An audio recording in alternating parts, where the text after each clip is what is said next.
Hello and welcome to Curious Darius. Welcome to my channel.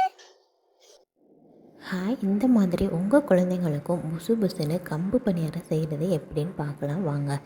அதுக்கு நான் முக்கால் tumbler கம்பு எடுத்திருக்கேன். அது கூட ஒரு கை பச்சரிசி, ஒரு கை கருப்பு கவுனி சேர்த்துருக்கேன். இந்த மாதிரி ஸ்பெஷல் ஐட்டம் எல்லாமே நான் அரிசி மாவோடையே சேர்த்து அரைச்சிடுவேன். ஏன்னா நம்ம குழந்தைங்க இந்த மாதிரி கருப்பு கவுனி இந்த மாதிரி டிஃப்ரெண்ட் ஐட்டம்லாம் சேர்ந்து சாப்பிட மாட்டாங்க இல்லையா, அதனால் எல்லாத்தையும் சேர்த்து நான் மாவோடையே அரைச்சிடுவேன். எப்போவுமே தோசை மாவோடு நான் அந்த திணை வகைகள் எல்லாத்தையுமே சேர்த்து அரைச்சி வச்சுடுவேன். இந்த மாதிரி அரைச்சிட்டு லைட்டாக உப்பு போட்டு நல்லா கலக்கி வச்சுடுங்க. நல்லா மிக்ஸ் பண்ணி வச்சுடுங்க. மிக்ஸ் பண்ணிவிட்டு ஓவர் நைட் விட்டுருங்க. நல்லா ஒரு 8 மணி நேரமாவது புளிக்கணும். நீங்கள் காலையில் அரைச்சி வச்சு ஈவினிங் யூஸ் பண்ணாலும் சரி, இல்லை அப்படின்னா நைட்டு அரைச்சி வச்சு அதை மார்னிங் யூஸ் பண்ணாலும் சரி. ஆனால் ஒரு 8 ஹவர்ஸ் நமக்கு தேவைப்படும். 5 to 6 ஹவர்ஸில் விட 8 ஹவர்ஸ் பெட்டராக இருக்கும். பாருங்கள் இப்போ எப்படி நடக்கு மாவு நல்லா உப்பி வந்திருக்குன்னு பாருங்கள். நல்லாவே கொரகொரப்பாக இருக்குது.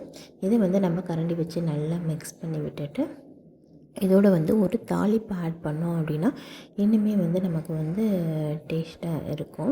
இந்த மாதிரி நல்லா நீங்கள் கலந்து எடுத்துகிட்டு ஒரு வானொலியில் நீங்கள் கொஞ்சம் உங்களுக்கு தேவையானதெல்லாம் ஆட் பண்ணிக்கோங்களா. கொஞ்சம் கடுகு, உளுந்தம் பருப்பு, வெங்காயம், சின்ன வெங்காயம் போட்டாலும் இன்னும் டேஸ்ட்டாக இருக்கும். நான் பெரிய வெங்காயம் தான் ஆட் பண்ணி அது கூடவே இஞ்சி, கருவேப்பிலை அது மாதிரி ஆட் பண்ணியிருக்கேன். நீங்கள் இது கூடவே கேரட் அந்த மாதிரி வெஜிடபிள்ஸ் கூட ஆட் பண்ணிக்கலாம். இன்னுமே ரொம்ப டேஸ்ட்டாகவும் ரொம்ப சத்தாகவும் இருக்கும். என்கிட்ட கேரட் இல்லாதனால நான் வெறும் தாளிப்பு மட்டும் ஆட் பண்ணிக்கிட்டேன். வெங்காயம், கடுகு, உளுந்தம் பருப்பு அது மட்டும் ஆட் பண்ணிக்கிட்டேன்.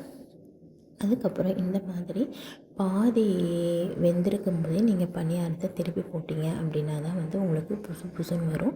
நீங்கள் ஃபுல்லாக வேக விட்டுட்டு திருப்பினீங்க அப்படின்னா உங்களுக்கு ஃப்ளாட்டாக தான் வரும். இந்த மாதிரி ரவுண்டாக உப்பி வராது. அதனால் இந்த மாதிரி மாவு பச்சையாக இருக்கும் போதே, மேற்பகுதி பச்சையாக இருக்கும் போதே நீங்கள் திருப்பி போட்டிங்கன்னா இந்த மாதிரி அழகாக உங்களுக்கு புசு புசுன்னு கம்பு பணியாரம் ரெடி ஆகிடும். குழந்தைங்களும் நல்லா விரும்பி சாப்பிடுவாங்க. இந்த இன்ஃபர்மேஷன் உங்களுக்கு பிடிச்சிருக்குன்னு நினைக்கிறேன். மறக்காமல் நம்ம சேனலை சப்ஸ்கிரைப் பண்ணுங்கள். நம்ம சேனலில் இருக்க மற்ற வீடியோஸும் பார்த்து நமக்கு சப்போர்ட் பண்ணுங்கள். தேங்க்யூ.